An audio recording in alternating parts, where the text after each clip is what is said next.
Souvent dans mes vidéos, j'ai eu l'occasion de te mettre en garde contre le fait d'être une victime du marketing.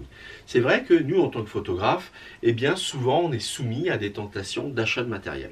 Au travers des promotions, au travers des articles dans la presse spécialisée française, la presse photo, qui t'explique eh bien, que tel nouveau boîtier ou tel nouvel objectif est la panacée absolue, qui te permet à tous les coups de faire des images géniales, et que donc ton ancien boîtier, tes anciennes optiques, il n'y a qu'une seule chose, il n'y a qu'un seul choix possible, c'est de foutre ça à la poubelle.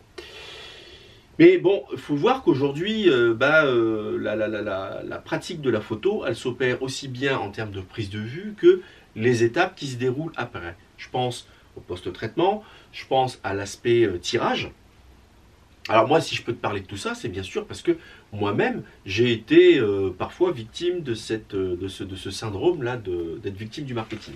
Alors au fur et à mesure du temps, alors, on est avec le recul d'autant plus conscient de ça, que, bien sûr qu'avec le temps, moi, sur une pratique de 15 années, bien sûr du matériel, je m'en suis acheté. Bien sûr, j'ai acheté des conneries, j'ai acheté des trucs qui m'ont aidé à progresser. Les choses que j'ai achetées, je les ai fait évoluer, etc. Donc bien sûr, par exemple, mon premier boîtier, c'était un boîtier qui était livré avec un 18-55 et un 55-200. Donc c'était déjà très bien pour commencer finalement. Mais très vite, je me suis intéressé au focal fixe. Alors, je m'étais acheté...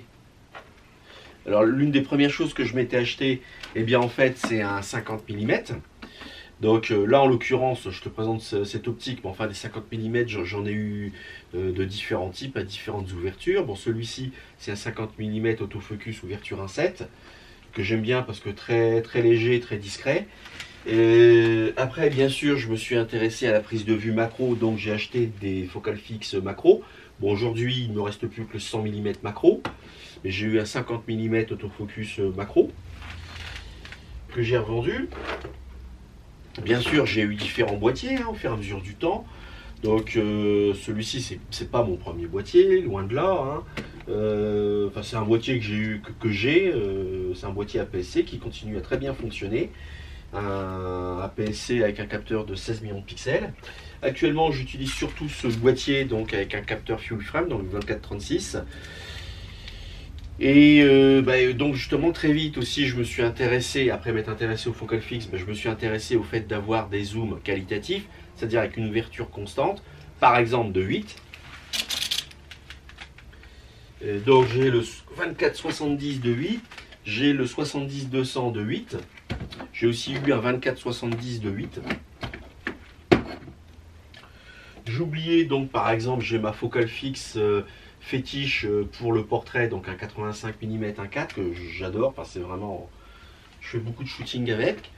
J'ai donc un flash très qualitatif aussi, un flash Cobra très qualitatif. Qu'est-ce que j'ai d'autre? Enfin, j'ai d'autres choses, soit diverses et variées.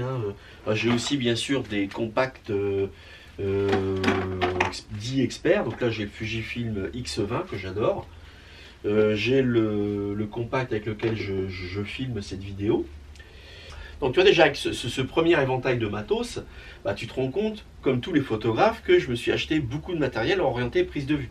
Alors que bien sûr, la pratique de la photo, c'est pas que ça.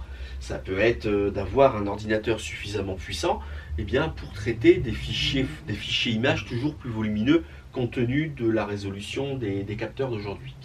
Donc moi j'ai donc une tour, j'ai un ordinateur portable pour les stands photo. J'ai une vieille tablette graphique, j'en reviendrai là-dessus après.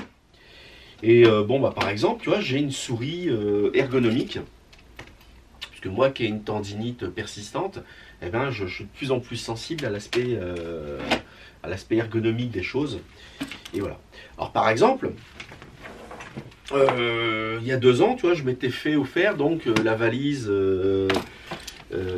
Datacolor, donc Spider Pro 5. Ah, tiens, je vais me la raconter un peu. Donc toi, tu as la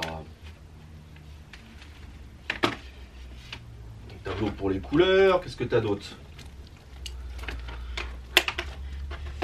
Tu as la sonde, bien sûr. Alors pourquoi je te parle de ça? C'est parce que tu vois, jusqu'à présent, j'avais que cet écran. C'est un écran moyenne gamme que j'ai acheté très récemment, il y a une dizaine d'années. Et je te parle de ça parce que aussi sûr et certain, tu vois, qu'au fur et à mesure du temps, j'ai toujours fait évoluer mon ensemble de matériel dédié prise de vue. Finalement, le reste était un peu au second plan. Alors que là où je veux en venir, c'est que un écran moyen étalonné reste un écran moyen. Un écran qualitatif, c'est-à-dire dédié photo, qui couvre le sceptre de couleur Adobe RGB, reste un bon écran. Tu vois là où je veux en venir. Et donc ça, cet écran là, je me suis fait le petit plaisir de me l'offrir, donc il y a à peu près un mois et demi maintenant. Et effectivement, je constate que ça m'a procuré un gap en ce qui concerne l'optimisation de mes images. Et donc ça me permet donc d'augmenter mon power photo en ce qui concerne la maîtrise du standard de qualité de ma chaîne de production. Et c'est là où je voulais en venir. C'est que c'est vrai que en tant que photographe, on aime se faire plaisir, on aime acheter du matériel que l'on a en main concrètement, donc principalement boîtier, optique, et éventuellement flash, ça c'est voilà. Et on a tendance des fois à négliger l'ensemble, le reste. Alors que là, aujourd'hui, la prise de vue, eh bien, c'est clairement la maîtrise d'une chaîne de production. Et donc, cette chaîne de production doit constituer ton écosystème. Et en fin de compte, tu dois avoir déjà cette vision, dans un premier temps, d'un écosystème. Et secondo, pour faire évoluer ta photo, pour faire évoluer, pour augmenter ton power photo, pour augmenter ta maîtrise sur la fabrication et le standard de qualité donc, de tes images, tu dois voir ça comme un ensemble de maillons d'une chaîne. Et lorsque tu as un budget pour faire évoluer ton matériel, eh bien, tu dois avoir la lucidité, avoir le recul nécessaire, je sais que c'est pas évident, hein, pour isoler le maillon faible, et de ce maillon faible, en faire ta priorité. Alors, on peut avoir plusieurs maillons faibles d'ailleurs, mais il faut isoler, j'allais dire, le plus gros maillon faible, et de se dire, ce maillon faible, j'en fais ma priorité sur les X mois à venir, les 6 mois à venir par exemple, ou l'année à venir.